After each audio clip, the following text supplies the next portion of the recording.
இன்னொரு தோசை.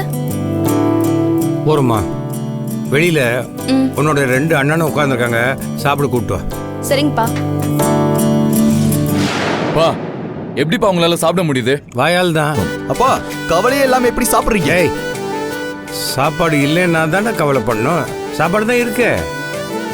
எனக்கு பசிக்குது, நான் சாப்பிட்றேன். உங்களுக்கு பசிச்சா நீங்க சாப்பிடுங்க. நான் உழைக்கிறேன், சந்தோஷமா சாப்பிட்றேன். நான் யாரையும் குத்தி காட்டலப்பா. எங்களுக்கு என்னதான் வழி அத சொல்லுங்க. எனக்கு தெரிஞ்ச ஒரே வழி நேர் வழி. அங்க பாத்தியா முன் வாசல், இங்க பாத்தியா பின் வாசல். ஏன்பா இப்படி குதர்க்கமாவே பேசுறீங்க? நான் குதர்க்கமா பேசலப்பா, யதார்த்தமா பேசுறேன். யதார்த்தவாதி, வெகுஜன விரோதி. அப்பா, உங்களுக்கு புரியுதா இல்ல புரியாத மாதிரி நடிக்கிறீங்களா?